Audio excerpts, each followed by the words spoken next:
This is Beyond Business. Witness the real lives of Cranbrook's female entrepreneurs as they candidly tell their stories, their experiences, and their struggles in raw, revealing conversations.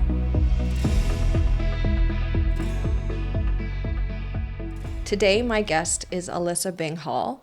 She is an owner at Sunshine Houseboats on Lake Koocanusa. And I am always honored to be sharing space with this woman. She is ambitious, she is caring, and incredibly resourceful.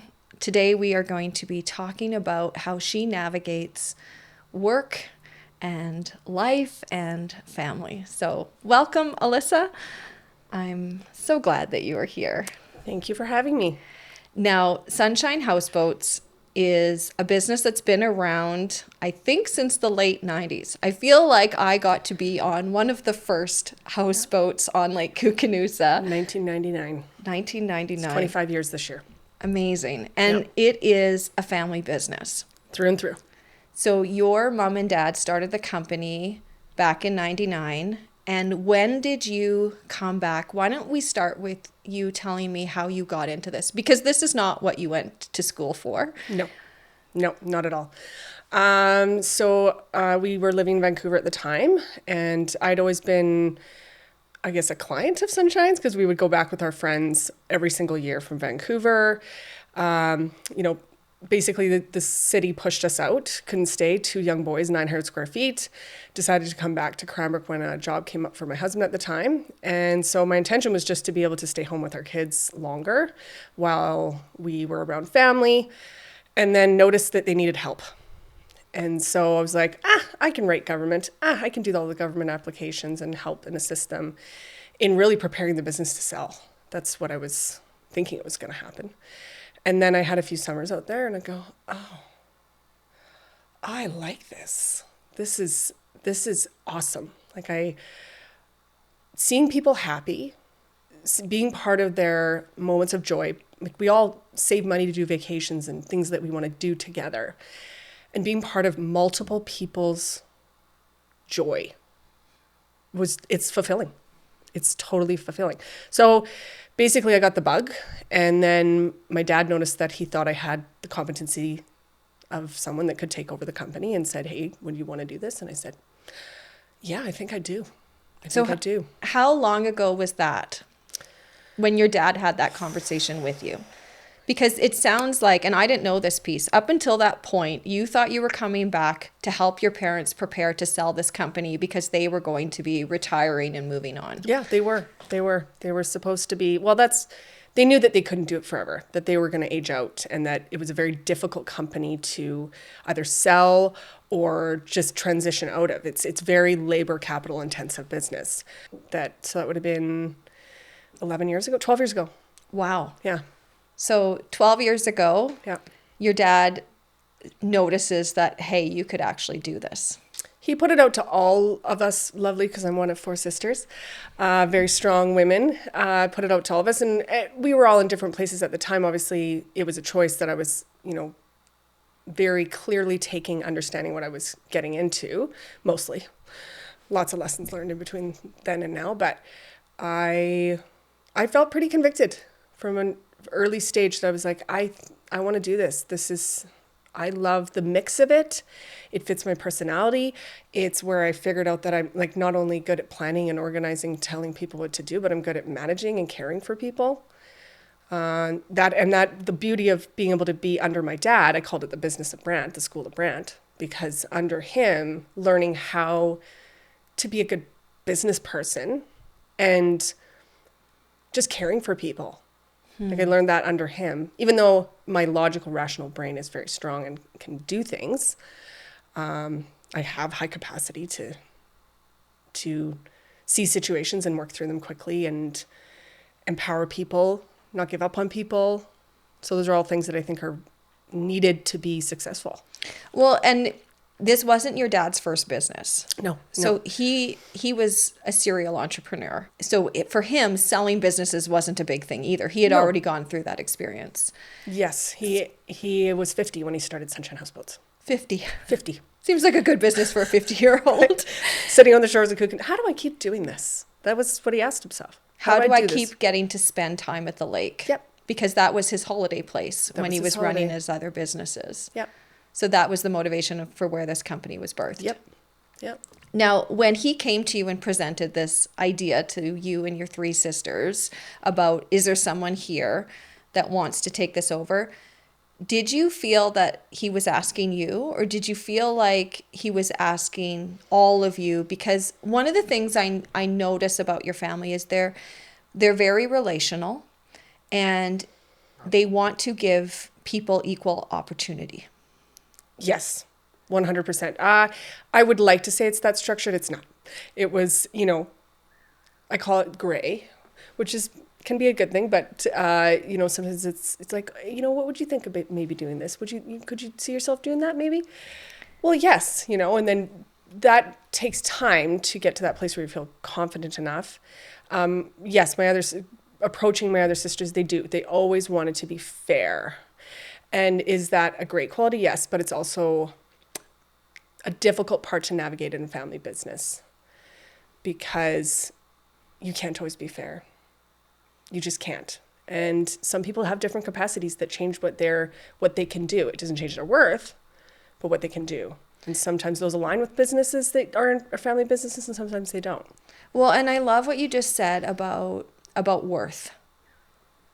It doesn't impact worth, or it doesn't impact the value that person has as a person, but they may not have capacity to be in a leadership role in business. Mm-hmm. And I myself am from a family of entrepreneurs and have seen the dynamics of what family business can look like, and the pressure that some family members have to fill these roles that they're not necessarily suited to, or to step into shoes that maybe aren't really a good fit.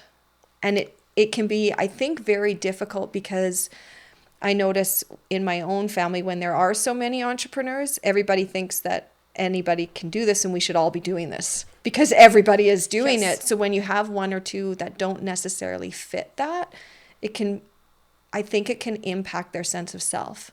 100%. I'm maybe too honest at times. But I'm always saying and asking the hard questions and saying those things like, this doesn't represent your worth. And it shouldn't. And that would be a dangerous place to be. Same with me. I wouldn't solely identify myself as solely a GM or an owner of Sunshine Houseboats. I'm many other things other than that. Do I find worth and fulfillment from my job? Yes, I do. And that's great. Because not everybody has that. But I am very convicted in that if you do want to be in the family business, that you should want to be there for the right reasons and not because you feel obligated. That's, I think, a recipe that may not work out. Right. Well, because I think there can be a lot of burden on kids when the parents have a company and you want to see your parents doing well. Yeah. You want to see them in the place that they're supposed to be, whether that's not working as much, or whether that's having more resources to take more time away, or even just the physical capacity piece. I noticed this with my dad in the last few years. His physical capacity has changed for what he can physically do. And so as a daughter, I want to make sure that whatever he's doing for business, he's still able to do and wanting to do. But what I think that end result can be is there's this pressure to take over the family business. Yep. It's I don't do it for anyone else other than my immediate family. And if there's benefits to my greater family, then that's awesome. It doesn't mean I disrespect or don't do things for people, but I think you have to do things for the right reasons. It's the basics of it. And if you have some people in a family that maybe feel like they have to do something when they don't have to do it. This is a choice. We get to choose, and choose for the right reasons. Choose because you're good for it, good for you, good for your family. And that's how I look at, choosing to be part of Sunshine, is that there's going to be some sacrifices, and there have been, but that I choose this. I choose this because I see worth in it. I see worth for my family, myself, my husband. I choose this. Well, and it sounds like when you made that decision to step into this business, it wasn't coming out of a place of somebody needs to take this over from my mom and dad so that they can be free from this business. Like No. that is a side benefit of you coming in, and that they don't necessarily have to market it to sell it outside of the family, and that the succession plan has been somewhat easier because they've seen somebody who's interested. So, but you knew that this was the place for you. Yes. Yeah. I mean, with some moments of going, oh man, like, I usually in June question my self-existence because spring is hard. But I know it passes. I know it's not forever. It's a season, so you can be like, okay, you're going to get through this. And you do. You do get through it. But yes, I've known for a long time that I wanted to do it for the long haul.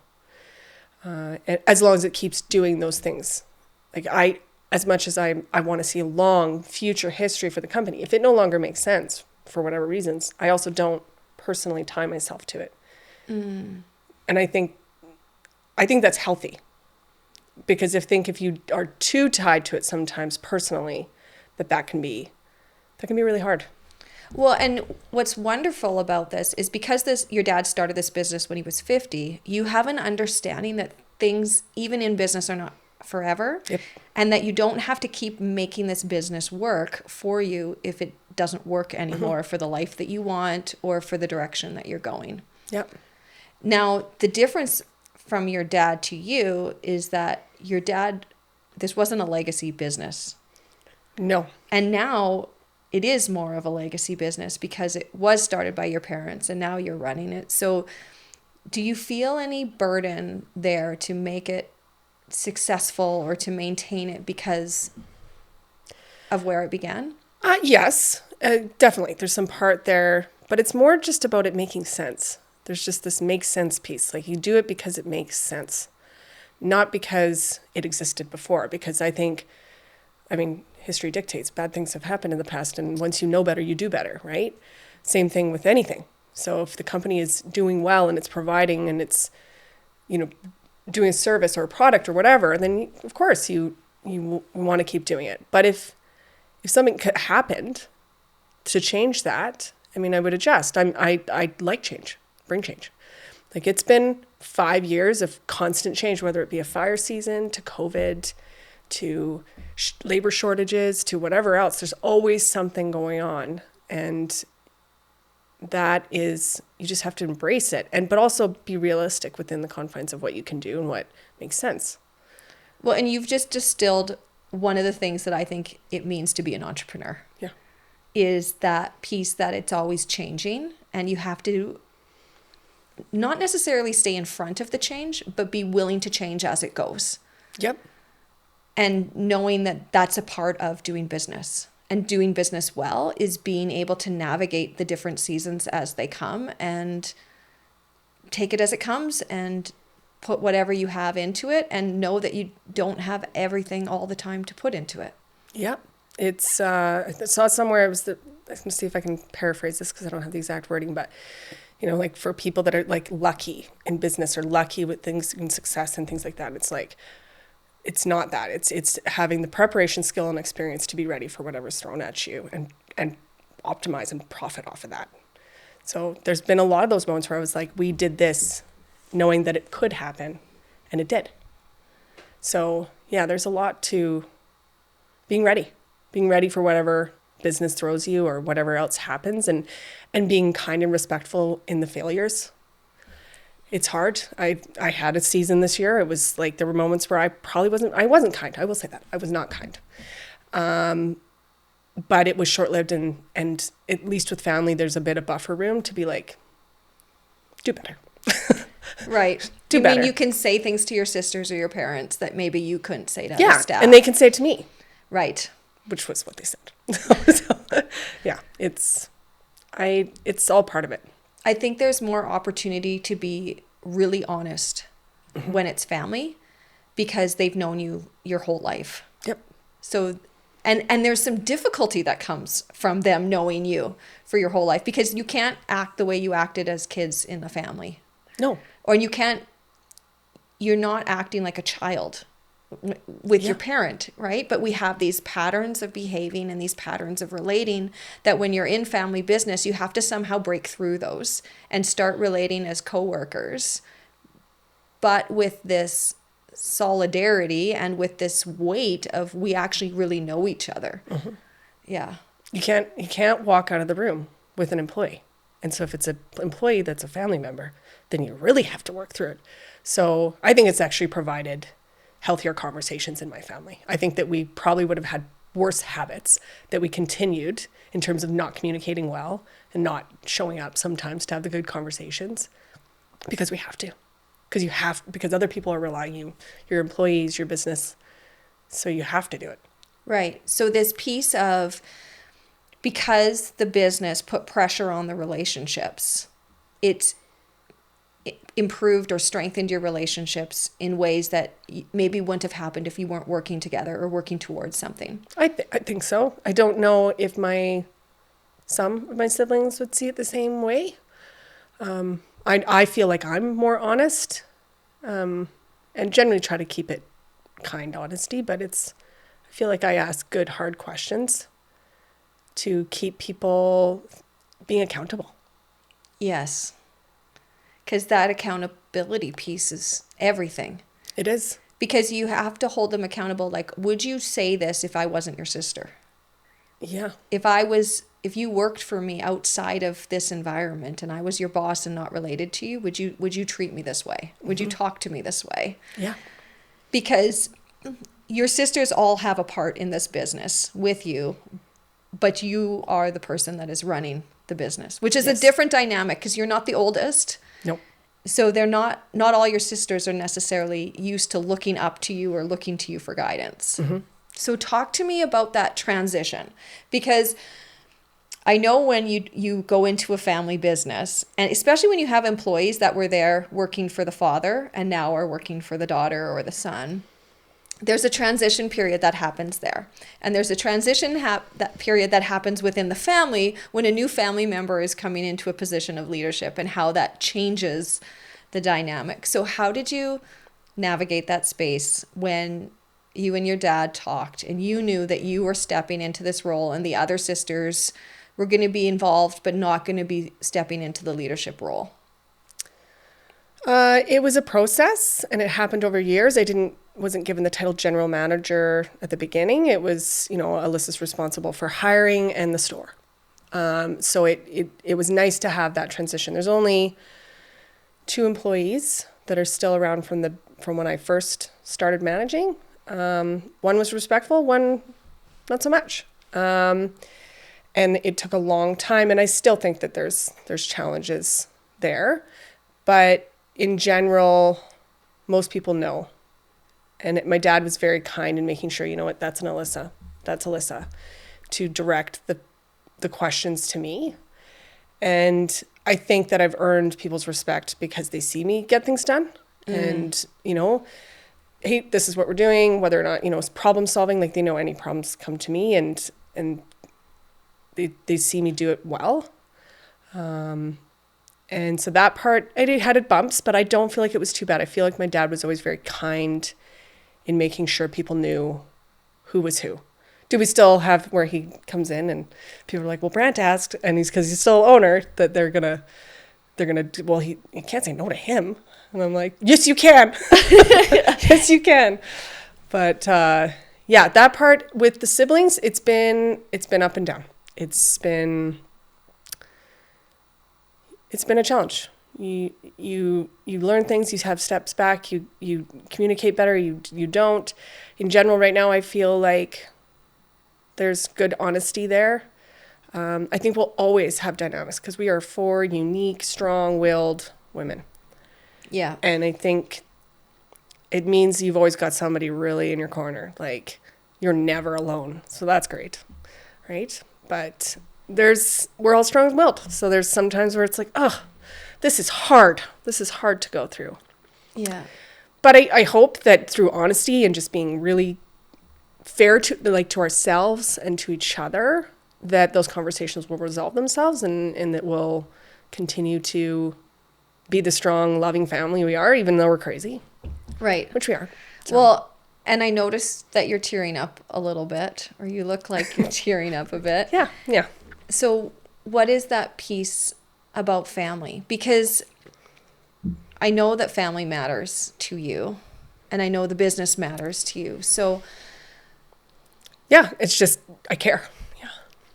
Both sides. So, yeah. you care about your family and you care about the business. Yeah. Yeah. So, and I'm always been like, people think I'm the one with the armor on. I'm not. I'm not. So, yeah. Well, and I think that I'm the one with the armor on comes from being competent. Yes. So, because people look to you in the business that you have the solutions and you have the answers and you know the best way forward for the business. Totally. Because you have created significant growth for this company in the last decade. Yep. Like, you have taken this company that your dad successfully built and you have diversified your income streams. You have made some very significant changes to it, and your family has witnessed that. They know that you were the driver behind these changes that have had such a positive impact on the business. So because of that, I think that it gives this impression that you have armor, because you come across so competent and so confident and so sure. Yep. Yeah, it is. And that's okay. Like, I actually feel competent on most things when it comes to business. And I know my siblings know that I'm strong at this. They've said this, they've supported me. They said, well, we're not doing this unless you're not there, if you're not there, because they want to be part of it with me and my capacities and my strengths. And I have taken pride in that.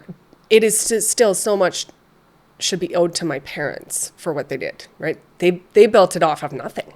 Like, they had to do things creatively and with materials that maybe weren't the best at the time, and now we're in a place where we can do everything as you want it, to look and be professional and, still rustic, and fun and approachable, but professional. Yeah. Sunshine's in a new era. Yeah. Than it was when it started. Yes, it is. Yes. And it's still growing all the time. Like, I even catch myself going, oh man, I'm losing my eye, when you see something that you haven't changed or fixed, or, how something looks, and you're like, you still have to check back with yourself. So I'm hoping on the next generation to keep us growing and evolving and changing and all those things. Is that a hope that you have for this business? That it would be something that you could see future generations in your family? Yeah, I've employed most of my family. My daughter's too young to technically work, but she schedules herself. I've had lots of different involvement from multiple nieces and nephews, and that's been a way that I've been able to share a relationship with them. Because we have just always been so busy in the summers. So I love that part of it. Yes, if they want to be involved for the right reasons, they would get to share in what I find so fulfilling, sure. But to each their own, right? Like, I was doing data analysis and then this. Well, it's such a turn out of left field. Why don't you talk a little bit about your education? And the reason why I want you to do this is because I think it's important for our audience to hear how women get into business. Because it's not always, and I think most often, it's not a straightforward path. And we end up running businesses that are nothing like what we went to school for. Yes. But I think it speaks to our ability to be creative, to change, to put ourselves out there, to try new things. So your education is in? It's in geography with a minor in GIS, which is data analysis, because what were you going to do with a geography degree? But I started out in international development and then realized I'm not going to get paid to work in international development. So that was an out. I think that's where there was a moment I was in University of Guelph, and I came back after winter break. My first nephew was just born for my sister. And I went back and I'm like, why am I here? And I literally stood up, withdrew, left in 3 days, and moved to Vancouver. So I think my ability to go, you get to choose what you're doing, has been in me forever. That you don't have to settle. You don't have to be stuck and think you don't have an out. You do. And other consequences? Yeah, sure. Did you lose some money? Yeah, you did. But do I remember that? No, I remember feeling like that was the right decision at the time, was to leave. And then I ended up at University of British Columbia, did my degree there, finished that, all while working because I had to. So it took me longer to do my degree than most, 5 years. And then traveling and whatnot, and then working in different things. And I'd always been helping my parents whenever I went back to do things. And even my husband, I told him when we met and we were driving from Prince George, I'm like, my dad's going to ask you to work. And he did work. So most of my friends have been asked to work by my parents at some point or another. Well, and you have maintained that tradition. Yes, I totally You have. ask your friends to come and work. Yes, I do. Because you want to spend time with them in the summer. Yeah. And a lot of people love that work because of what you said at the beginning, that there's so much joy So much joy. the people that are coming to Sunshine are experiencing. Absolutely. Like it's people's happy place. It's the time that they look forward to in the year is holidays or getting, to go on the boat for the day or go to the water park for a few hours. It's a time of excitement and things that people are looking forward to. And you can feel that when you're on site. Yes. And people, like even with the water park, sometimes I just will sit and close my eyes because you just hear laughter and people having fun and just the screams and the howls and the everything, just people having so much fun. That's what it's about. And I would love to take ownership for the idea of the water park, but it was my dad. So, and, going, okay, yeah. But of course we both agreed. And I think I have a good mix of my dad's leap and my mom's how, so that I don't necessarily leap too much into, things that create a lot of work. Because, I think you need good people around you. And that's part of my development now, is trying to figure out how to have good people around me to support a healthy work-life balance. Because it is hard. It's as an entrepreneur, you are on. My brain is thinking of things all the time. I'll be like, oh, look at that. I should do that there. And we should do this, that. And a lot of it does relate back to work. And so, yeah, it's ongoing. Well, that's an interesting piece that you bring up, just how much energy and attention that you put towards your business, because your business is quite seasonal, right? So you have guests on site, probably arriving somewhere in May and staying till maybe Thanksgiving in October, maybe. Yeah, main season is July and August, but yes, there's people that, we have campers and whatnot that come out a little bit earlier, and then our mechanical season ends like mid-October. So you head to the lake pretty much for the summer. I went home for one night. This last season. Yeah, and I went to Whitefish for 3 nights. Yep. So your work, because it's seasonal, how do you navigate that space? Because you have a family, you have your home here in Cranbrook in town, and you've got your space at the lake. So when you're at the lake, do you work the entire time? End of June and beginning of July, yes. I just getting everything set up. And it depends on who's returning staff, or depends on, how things went with hiring and who you've got for your leads. But yes, I am working the entire time. So when you talk about work-life balance, what are you meaning in that situation? Well, I mean, the nice thing is that I can usually just work school hours in the off season. And I do actually have a lot that you continue to do. Like even right now, we're, new product development and things like that. We think about it now because we need to make sure all of our ducks in a row, so that you basically got 3 weeks to set up to be ready for like 100,000, 200,000 people coming through in a season. So you've got to be organized to make sure it's going to happen.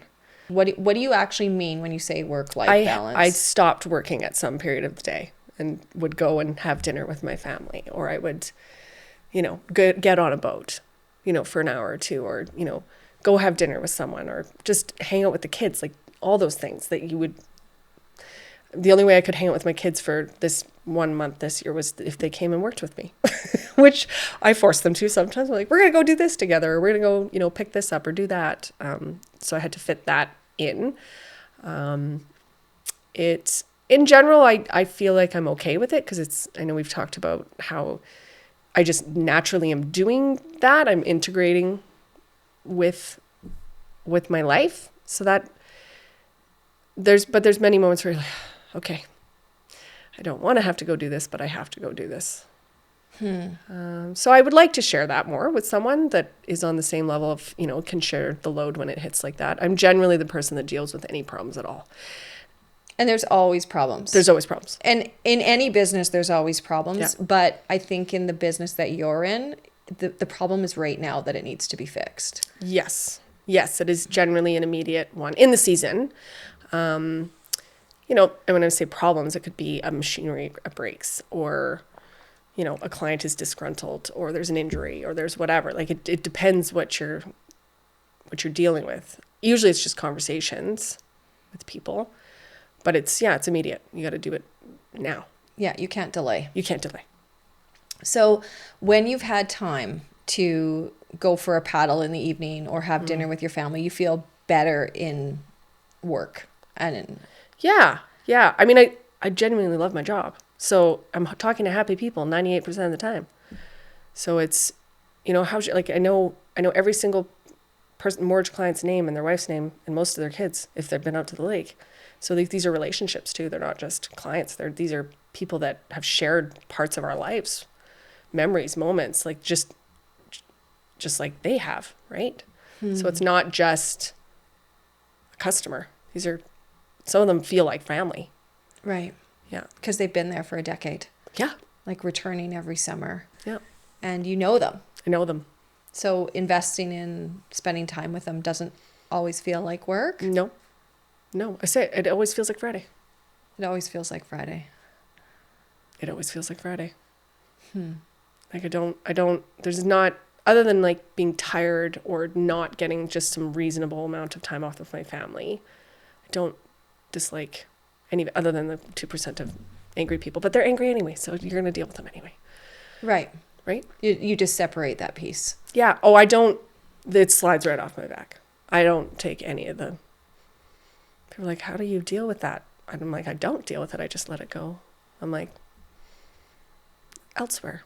Right. That's their problem. They have to live with themselves. Sorry. So you just let it go and it actually stays gone. Mm-hmm. Yeah.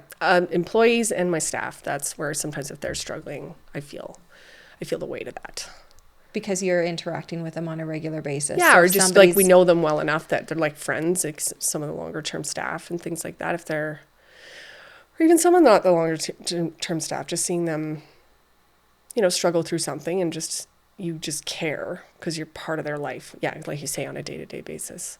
Well, and you've said words today in this conversation about being kind and caring for people. And I think that's a relatively new way of doing business. Oh, yes. And I think it is a more female way. It is. And I've had to actually explain it to older, mostly male staff that it's different. It's just different. And that is not, you may have had, in the past, it's like firm line, yes and no's, do your job or leave. That's not who I am. So I'm not going to manage that way. And I'm like, if that doesn't work for you and you want me to like yell at you, which I'm not going to do, I'm like, maybe this isn't the place for you. But yeah, there's definitely people that don't. And I've had clients who have asserted that they think you should just have thick skin. And I do, but some of my other staff don't, or have had moments where it's aggressive. Yeah. And I'm like, no, you don't. You don't have to be yelled at. You don't have to be able to take it. You can actually say, no, you can't talk to me that way. Right. So I haven't had too many, but here and there. I know there are people that want to say that to me. So when you've had conversations with staff that work is going to look different now, are these people that had been in the business prior to you coming into a GM role, or were these people that are just maybe new staff but have a more traditional way of working? Yeah, I think that there's some people just had a more, different upbringings, different like generations. Like we've got everything from Malcolm, who's still around. He's retired about 7 times, and I don't think he'll ever leave. And he's, close to 80. Obviously things were different back then. The work ethic was different. The perceptions and how you do things and how you treat other people, and especially people under you, is just different. Not mean, just different. But I would say most of the staff it wasn't intentional. I didn't go, hey, I'm going to manage this way. I think that I learned that that's how I want to manage, and that often it was because of a circumstance, like somebody did something that I had to speak to, and I wasn't like, you just can't do that and walk away. It was like, what's going on for you? And then often I don't think I've ever not gotten information that wasn't valuable to help them. Well, and it sounds similar to how you parent. Yep. Right?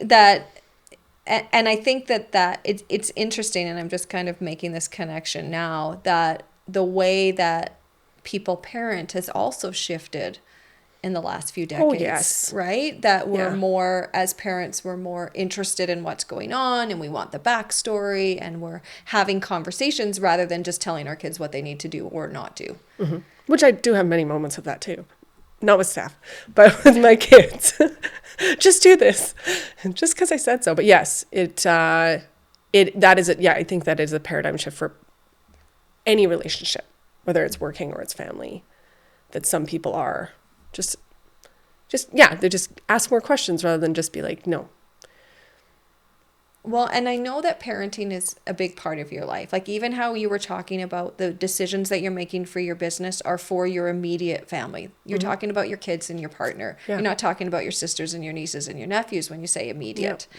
So I know that family piece is really important to you. How do you navigate that when work is as demanding as it is? There's been not pretty times where it's not working. Lots. Generally just in that June, July period.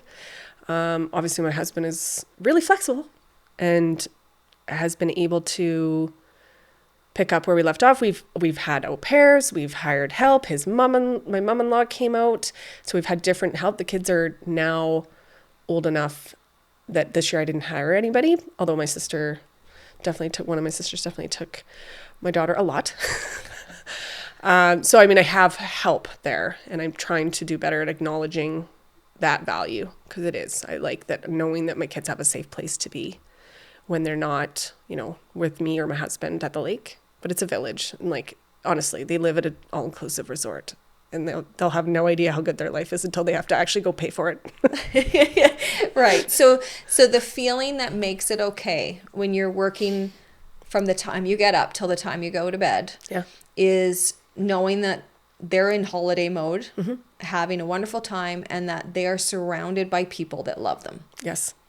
That's how you be okay with it. Yeah. If they weren't safe, I wouldn't be able to do it. Like, that would just not sit well.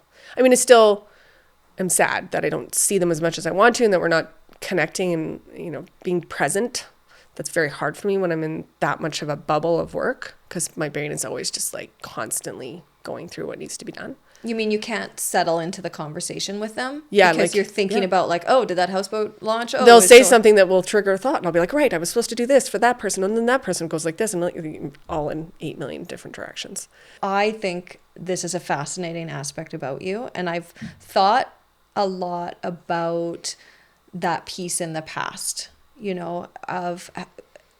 because correct me if I'm wrong, but you have self-diagnosed yourself as having and ADHD. With a counselor as well, and other people that, if you take enough of the self tests and assessments, then you're like, yeah.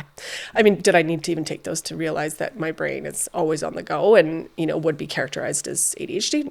Yeah, no. I'm fully admit that I fit the bill. And through that, and having other, professionals say, yes, you probably do have ADHD and just didn't realize it.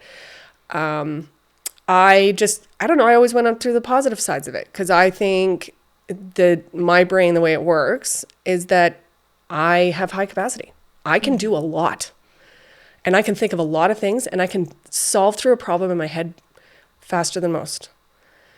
And in a way that's like, okay, this is what's going to happen. We're going to go do this, this, this, and this. And they're just like, I wasn't past, should I turn my head?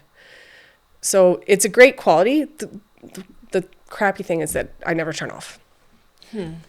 So you're just like always thinking all the time. So that's not great, but it works really great for a business.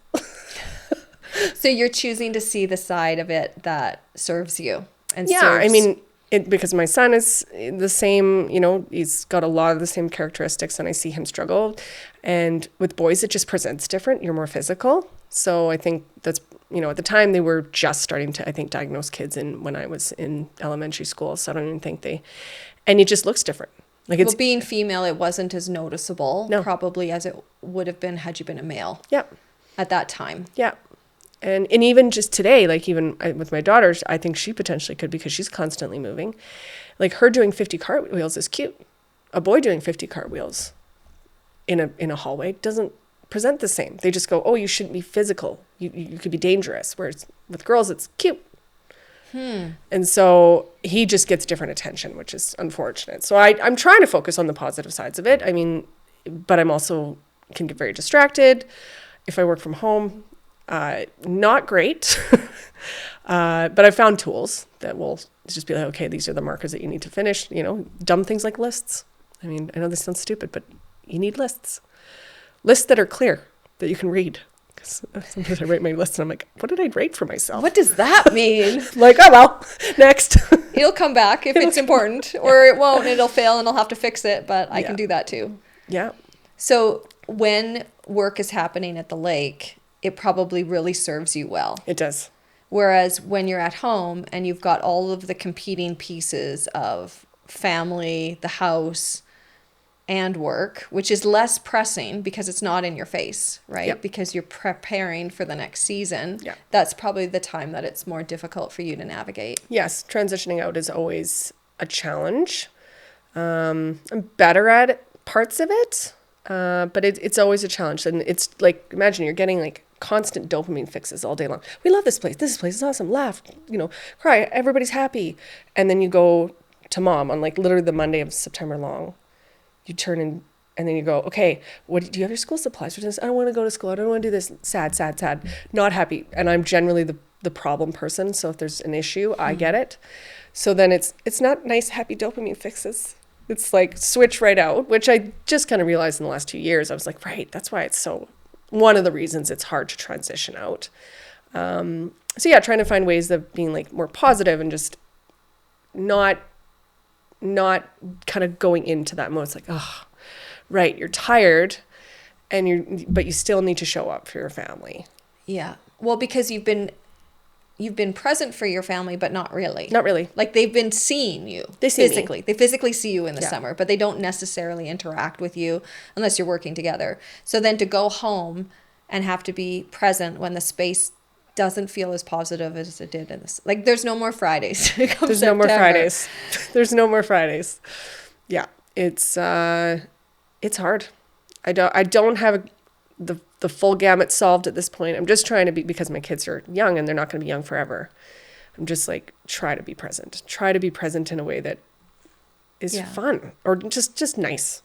Just be nice. I don't need to, you know, like always be like, have you done your room? Have you done this? Like, I'm trying to let things go more because it doesn't matter. I'm not going to remember how dirty something was, even though it feels overwhelming. And that's, for ADHD, that's one thing, is that if your space is a mess, it's very hard to concentrate. It's just not easy. So you have to be very thoughtful about it.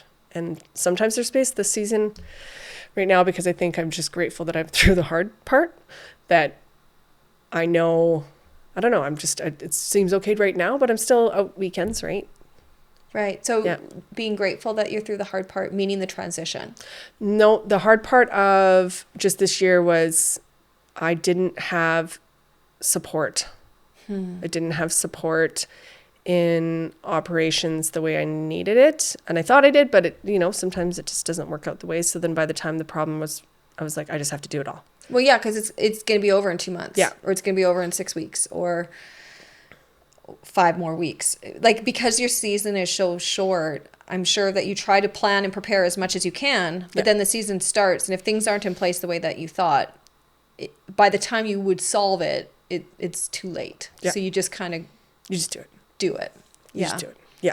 So it was the most that I've ever experienced, for sure. So I don't want to do that again. So now I know specifically what, you know, and that's part of, you know, with mom and dad working out and like how much they're doing and trying to figure out what's a happy balance for them. and also wanting them to continue to be involved for as long as they can be, because I want them there. I want them there because I know that they're happy and that I'm happier when I'm, around them. This year was just harder because I couldn't pull from them. And they were still helping with tons of other areas, but it wasn't. You weren't able to rely on them the way that you have in previous seasons, just because they've changed. Yeah, capacities have changed. Yeah, and they did still help. I just didn't have some support that I needed to do in addition to what I already do, right? Trying to make sure you're focusing on product development and HR and client care and marketing and all those things that are on. Yeah. So now, yeah. Well, and you don't even know that that's coming. No. That change in how much capacity people are going to have. You don't necessarily see it coming because things can impact that so drastically, so quickly. Yes. Well, and I don't know if this happens in your household, but because I have owned businesses with my family as well, my parents included, I will have my dad telling me that my mom can't do things. Mm-hmm. And so my dad is like, Amy, you can't get mom to do this. She, you know, or my brother will come in and say, she can't do that. She's doing too much. So then I go to my mom and oh no, I'm fine. I can totally do this. Like, yeah, I'm fine. Yeah. So it's whose word do you take? Because then I'll get in trouble. Mm-hmm. My dad will give me trouble because I've given my mom work that my mom has asked for to do. And I'm just like, I can't handle all of this. Like, I'm just going to trust people with what they say. Yes. I'm going to trust that my mom will say no. And I'm going to not ask if I feel like I'm not supposed to ask. But do you run into that? Yes, absolutely. And I'm trying to balance how to be truthful with my parents, being like, hey, like noticing that things maybe aren't being remembered all the time, or Dad, can you tell me when you can't hear me? And that's so hard when you have somebody who is so competent. Yes, yeah. And is used to running a business and has this whole life. Yep. And is used to knowing what to do, when to do it, how to do it. Yeah. I'm not saying I'm even close to the hump. I'm at the beginning of trying to be, I said, be kind to yourself. Is this okay? It doesn't change anything about you. I still need you. I need you. I'm like, but I also need systems in place so that if you do forget to email Bob about the thing that you said you were going to do, that there's a catch so that we don't forget it, because it matters. Because then I don't have to go, can I get into your email? See if you emailed Bob. You're like going behind the scenes. Well, and it's tricky because those capacity changes don't just happen when people age. No. And I'm sure you've experienced. I forget things. Yes. Yes. Well, and I'm sure you've experienced things because you've had a staff team and worked with a staff team, that there are things that happen in people's personal life, and it automatically comes into work. And it's not that they wanted, and it's not that they're not doing work, but their stress from their personal parts of their life is automatically leaking in to the way that they're doing work. And some people are aware of it and some people are not aware of it. So it's not just related to aging that you run into these things, or that as a manager you have to be able to navigate through seasons. And especially when you're doing a business that really is about people. Yeah. Because not only your client base is people and giving people a good experience, that's also impacting the way that you work with your staff, seeing that these are people that I care about and that I'm investing in. Yeah. Yeah, it's just hard. But I hope that we're going to navigate it fine. And I keep just saying, like, it's okay. I'm like, I forget things. Like, don't worry about it. I'm like, but we got to have systems so that we know we've said what we think we've said. Because there's habit, right? And be like, I sounds like something I would have said. Did you say it? You don't know if you said it, so that's okay. But then we're going to say it again, just to make sure we covered our bases. And this was the first season, so I feel like I'm still fresh in trying to figure out how to do that. Totally. I'm sure I'll Google it and figure out. Google will give you an answer. Yeah, give me an answer. How do you navigate aging parents without making them feel devalued? Right? Yeah. That's what it is. That is exactly what it is. Yeah. Well, and recognizing that they're in a life phase where legacy matters.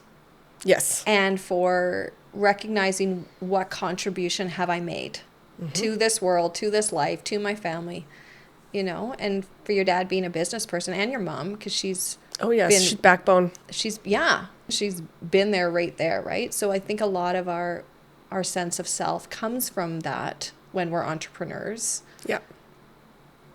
And I think it's more important for our male counterparts.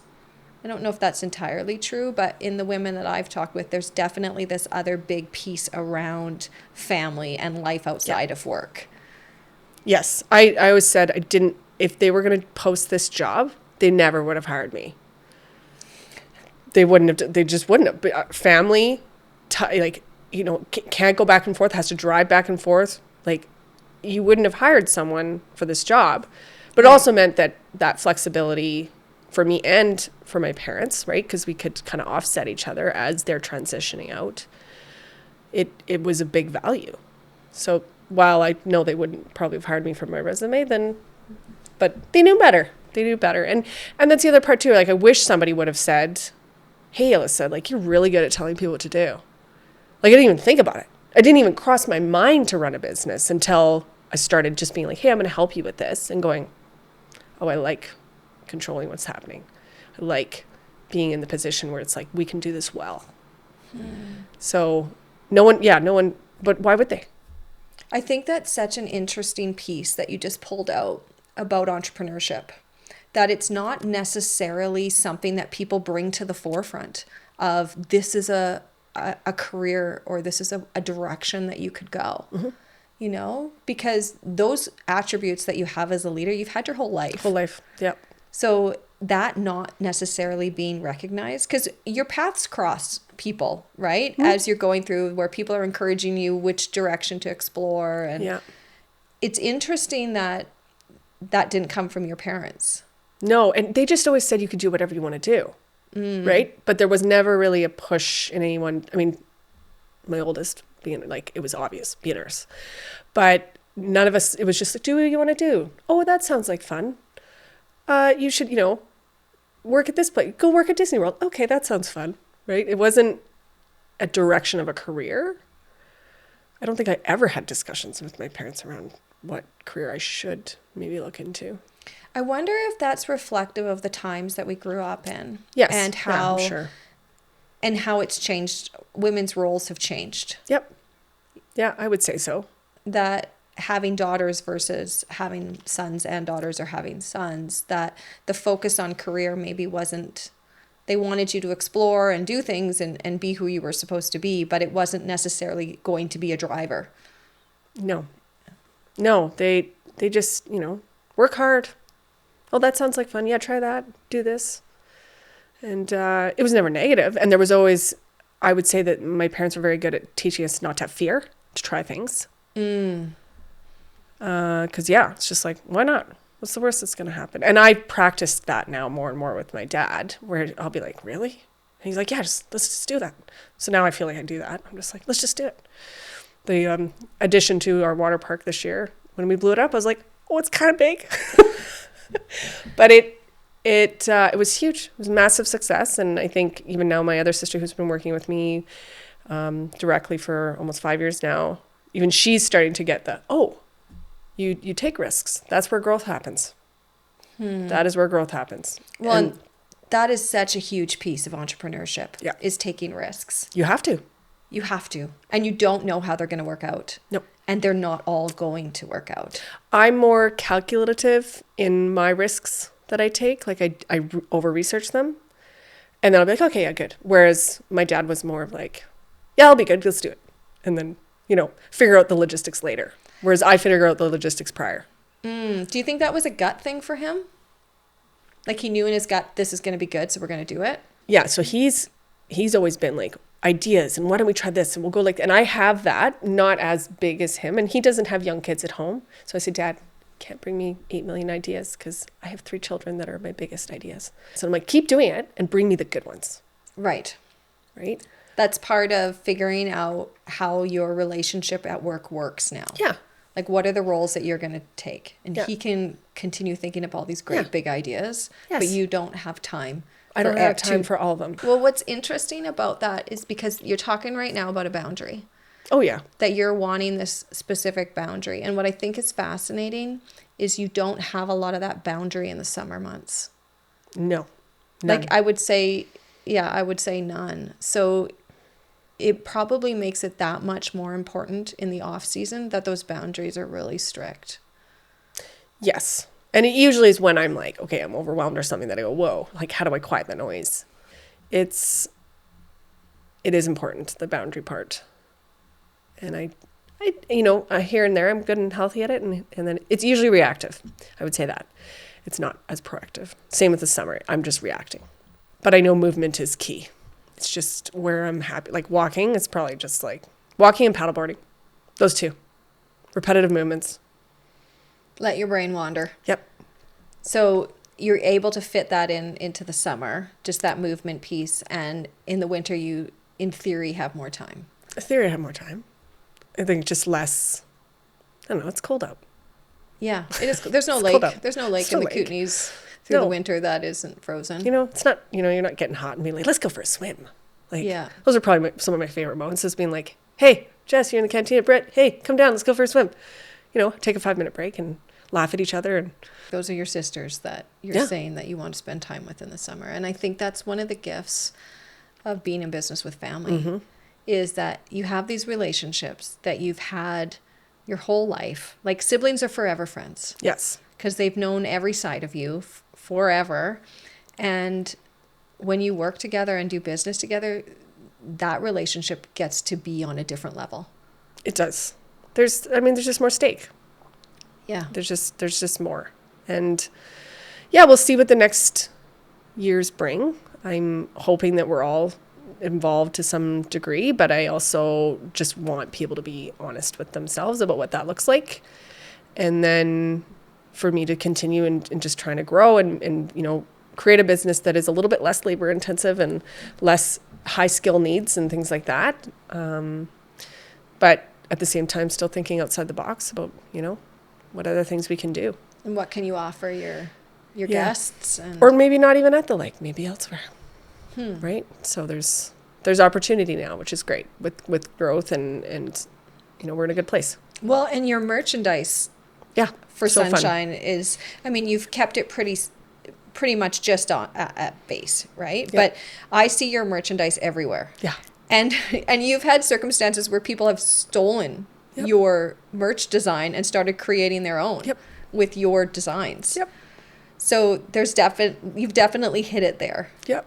It's, that's just part of the general branding side of things. I think that, it was fun because I was like, Britt, it was make this design, and then we'd make it up, and I'm like, oh my goodness, this is amazing. Now she's taken over that part of it and taken ownership and growing it and doing things that I was like, I would never buy that. And then it sells out, and I'm like, fine. Well, her being a little bit younger. Yep. Right? Yep. And not being a mom, like she has a different life, a different experience, which is going to make her ideas and her creativity piece. It's just going to be different. Yes. And it's amazing to see people have success. Yeah. Like it is. It is. It's all part of it. And it's amazing with it being so diversified is that it's a bit of what's the word? I guess it protects itself. Mm-hmm. But it also creates so much more work because I'm basically running 7 different businesses. Right. Because you have the water park, you have the rentals, you have the moorage, you have the store, you have the restaurant, the mechanical piece. The campground. So it's a lot. It is a lot. Yeah. Well, and when you got on board on this business, the plan was to get ready for Dad to be able to sell, Dad and Mom, so they can move on. Then it comes to this place of, oh, I love this. I think I can do this. And hey, who knew? But I'm fabulous at it. Mm-hmm. And now here we are 11 years from that point, and your parents are even more in a position where they're moving away from the business. And your role as the GM has really solidified as you've learned more aspects of the business and as your team is looking to you. So what's happening now? Because it's tricky. It's tricky when it's a family business and you're not the only child. Yes. So how are you navigating that? Because I think when you have a family business, That's the piece, is how do you do succession planning? Yeah. And especially, how do you do succession planning that maintains relationships? Because relationships really matter to your family. They do. They do. It's been ongoing and it's still not over. And I was told it would take a long time, anywhere between 2 to 5 years. And we're nearing on 4 of like official conversations of what that's going to look like. It's not over, but I feel probably the most convicted I felt in the whole process, which feels better. But it also means that I'm advocating for things that are going to be quite different than what was discussed 4 years ago. So we're just at the beginning of what that's going to look like. But I know that I feel pretty confident in the fact that whoever wants to be involved, that they shouldn't share in profit growth or growth in equity if they're not involved. And I wasn't convicted on that 4 years ago because I didn't really know what that meant. But after having some seasons of strong growth, some easy ones and some really hard ones, that it doesn't make sense. It doesn't make sense as a business plan. That if you want to be involved, awesome, for the right reasons, because you feel competent in that area, you are committed for at least 5 years, at least, ideally the long haul, because that's me. Yeah. There's no date on my end of commitment until it doesn't make sense. That's the end of the date. Yeah. And that you love it, that you want to be part of it, and that you understand the sacrifices that you'll have to make it work, and that you will benefit when it goes well, but that if, it hits the fan, that you're also going to be there to help pick it up. Yeah. So, and I think that makes sense just as a business. You would never hire someone or put them into your company as an owner unless they were giving you a lot of money to share into that. So that's where we're at. We're just going to have really strong, open conversations, and I've put my perspective forward, and we'll see. I hope that makes sense. I think it will, and if it doesn't, I still feel like we'll get there. We'll get there. Right? You know enough about working with your family that you know that there's going to be a path through if everybody will just stay at the table to talk it out. Yep. And continue to hold those values of being honest and kind. Yep. And caring. Yes. Yeah. Well, and you've hit on some really interesting pieces about family businesses and how they're different than other businesses. That piece that you don't just get this because you're family. Yes. Because that is a part of family business. It is. Just like you were saying, you got that job even though nobody would hire you based on your resume for that position. No. But because you're family, you got into that position, and it's been the best thing for your business, for your family's business, you being a part of it in the way that you've been a part of. So it offers these opportunities, but it's not necessarily going to be equitable for everybody. And maybe it shouldn't, because it's one thing when it's parents and kids, but the more families grow and the longer time goes on, you're not just talking about kids, you're talking about the grandkids, which are your kids. And I know Jody and I had that experience with one of our businesses. Like, we're building wealth up in this company. Who are we building it for? Mm-hmm. Am I building it up for my brothers who don't even work here? Or am I building it up for my brother's kids? Or are we building it up for our kids? And it's a tricky thing when you really love and care about your family. Yes. And trying to figure out how to navigate that space. Yeah, I'm hopeful that it's going to be fair conversations. Like, people just need to really think about, what does this mean for you or your kids or your kids' kids? Do you want a part of that for the right reasons? And if you do, then I'm totally open to that conversation. Will I have controlling interest? Yes. But beyond that, I'm open. I would love to share the load with people that want to share the load. Well, because that's a piece too. Not having to do it all. Yeah. Maybe being able to have dinner with your family in the summer. Yeah. That might be nice. Yeah. Yeah. Or just when it's not good and you're like, okay, how do I do this? And if someone's aware of what's going on, they have full context, they don't judge you. There's some judgment pieces where it's like, you're judging me for how I'm choosing to do something, but do you realize I've thought of all of it? Right. And this is my option in the moment. It So- wasn't a thoughtless decision about asking said person to do said thing. I am thinking of it. So feeling like sometimes people come in with ideas. So Yeah. we're talking family. Yeah. Like family are like, you need to live your life this way, or you need to be taking more time off. Or you need to manage this way, or why are you doing it that way? And no context though. It's like, Yeah. do you think I just got here this moment? That nothing happened prior to me arriving at this moment Yeah. to get to this place? Well, and then that's that piece where you have to be open and be... Yes. Which I was, yes, you do. And I came back to it later. At the time it was like, do you? Really? Well, and that's that piece of you grew up with this person. Yeah. Like you stole her clothes or, totally did. right? Yeah. Or broke her toy, or she chased you down the hallway with like a curling iron, like, right? Like there's crazy dynamics that happen in families. Yeah. And you have all of these memories and all of these backstories of these people that do these things. Yes. And so when they say things like, what are you doing? Or you shouldn't do it that way. I find for myself with my own brothers, like my back will get right up. Yes. And I know it's triggering for sure. it's triggering. And I've found with being in business with some of my brothers, because I have at different times, is I have to relate as adults and not Yes. as kids. Yes. But still relate as siblings. Yes. Yep. It's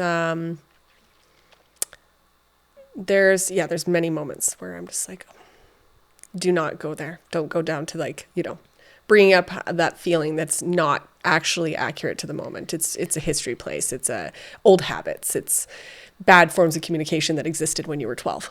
Right. Yes. Right. Well, and it brings me back to that piece that you said when you're dealing with a customer who's just angry. Yeah. And you're like, it just washes Nothing. away. You don't even think about it.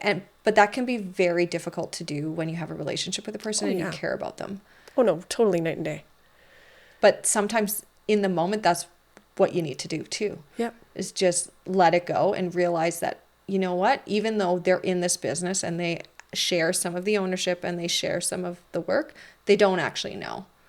Yes. And it's not worth it. No. Most of the time, I would say most of the time I took the high road. I here and there, you have moments, right? When you're with family. Exactly. But I wouldn't want it any differently. I hope that my family all wants to be on board to some degree. And mom and dad will be there till they choose not to be. And they're very young for their age. They are, which I And- think is part of what work has given them. Yes. Being able to be at the lake since they were in their 50s. Yeah. And I mean, your dad worked hard. So hard. Like Yeah. it is such a physical job. Yeah, totally. And but it has kept them moving and doing things, and it's important to them to be able to experience life and go and do stuff on their off times and but also, go get in the floaty. Even if it's awkward and it looks funny, you're fine. Go get in the floaty. Well, and having that connection to so many generations is beautiful because it's a mini community out there. Totally. So they're coming back and hearing these stories too. I think that also keeps us young. It does. When we see change over life, there's new babies being born, Yeah. there's people getting married, there's, Yes. it's just a more full experience when you have all ages together living. You do. You need to see your grandparents. You need to have those conversations and different ways of being, and to not just be stuck in your, especially with technology today, especially for kids. It's like, no, life is not just right here. Life is, and so like, I love that they barely go on any screens. They sometimes set up the projector. They're not on screens in the summer. Right. And it's awesome. Because And- they're getting to live this incredible full life Yes. on holiday mode. They have no idea. They have no idea. I'm just like, it's literally an all-inclusive, because everybody else is on holiday. So they just hang out with people that are on holiday. And then they go boating with people on holiday. And then they eat sometimes with people on holiday. So it's an all-inclusive. Well, but the other piece is they're working too. Mm-hmm. Yep. And they see you working. So what a incredible gift that you're giving them, because a lot of kids who have parents as entrepreneurs, they see hints of it, right? Yes. Because entrepreneurship is 24/7. So they see the work happening in the evenings and the weekends, and they understand the flexibility and the commitment and that piece. But your kids get a front row seat Yes. to what does it look like to be an entrepreneur. I know. It still amazes me that they want, like, my second and our daughter, we're going to be in management for sure. We're going to take over Sunshine. I'm like, it amazes me that they still see it as a positive, because it does pull me away, right? They know I'm not really available in the summer. I am, like, if there's a problem, I'm there. But they do defer to dad in the summer. They just go, okay, and he says he's a far second. But they get to be part of it and still want to be in the future. They talk about the future, like working for Sunshine. I'm like, okay, so it can't be that bad. Well, and the other piece that's so interesting about that, what you were saying earlier, that nobody's seen that you would have been a good entrepreneur, a good leader. They didn't see those attributes in you, or recognize that this would be a place where you could find a lot of success and satisfaction. Your kids will consider this as a viable option. Yes. And probably not just in the houseboating business or just in tourism, but I think they'll be able to recognize that there's many places that they could be an entrepreneur because of the life that you've given them. Yeah. And the exposure that they've had to business firsthand through their summers. Yeah, they will see it as an option. I'm sure. I'm for sure too. If not all three are very good at telling people what to do. So, well, there's something about those traits that we inherit. Yeah.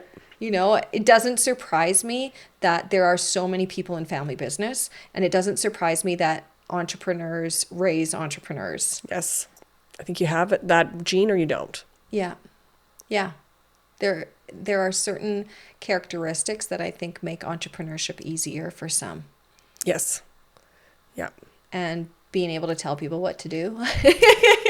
Definitely one of them. Definitely one of them. Well, I mean, that depends if you have a business where you have a lot of people working for you, right? And that you have the managerial side of your entrepreneurship, which not all businesses have, but. Yeah, no, for sure. And when I say that, it kind of sounds negative when I say tell people what to do, but, give the information and then empower to go off and do their job well and feel good at it. Like even with the staff, like I do all our debriefing and, like I'm saying, scale of 1 to 10. I ask them all, and they're all like nines. I'm like, okay. And then at the end, I'm like, what could make it a 10? I don't know. Right. Okay. So, asking them good questions. Most people, they're like, this was a number of people. This is my favorite job I've ever had. And they've had, they're 28.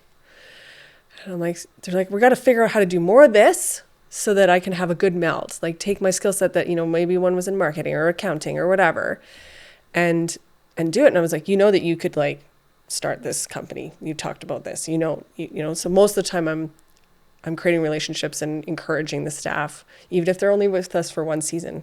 Right.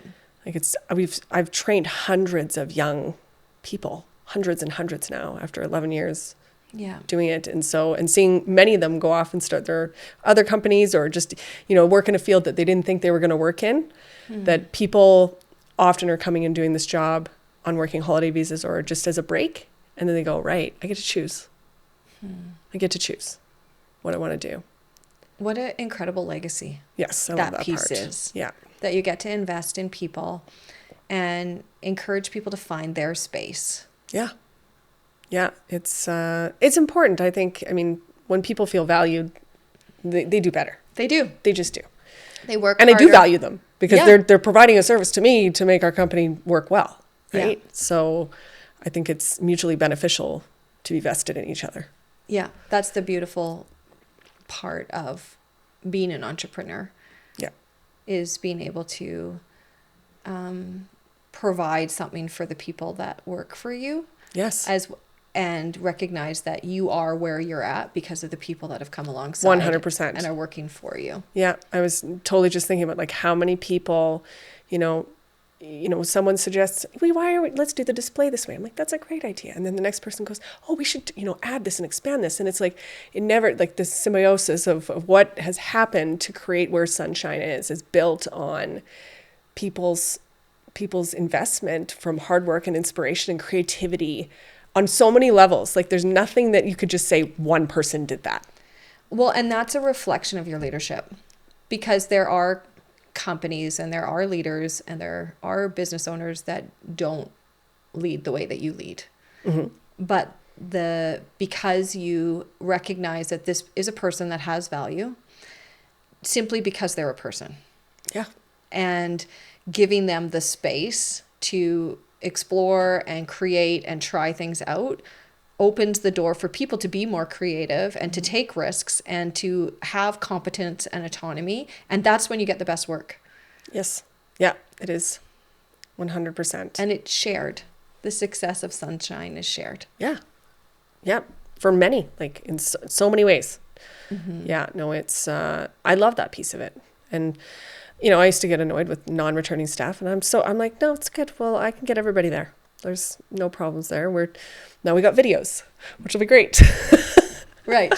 Yeah, because it is seasonal, the turnover of staff is different than if it's an ongoing. Yeah. Yeah. This year we had 49 people. So that's every year. So, and I think we had 10 people returning. No, more, 15. So that's great. I'm happy with that percentage. Change. I bring it. Yeah. It's fine. You've always embraced change. So yes, that's a nice fit. I would be bored.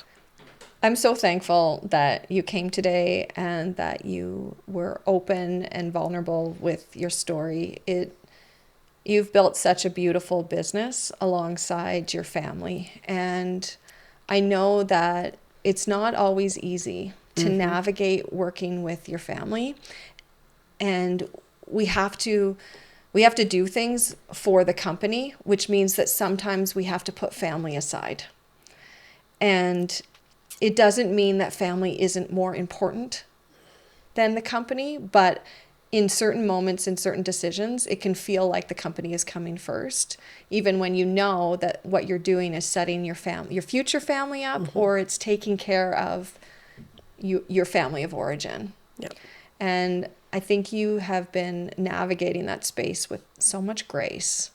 And I'm so thankful that you have shared that part of your story, and also the challenges of working in a succession plan and noticing that what's happening in the family is changing and the dynamics and relationships are changing, and finding a way through that. I think is inspiring and encouraging for others who are going to have to work through those similar situations. So thank you so much for being here. You're so welcome. Yes. No, happy to share. And if anything can provide anything to someone to inspire them or direct them, then, you know, I'm always happy to share. So, and with you, of course. Thanks. Yeah. Okay.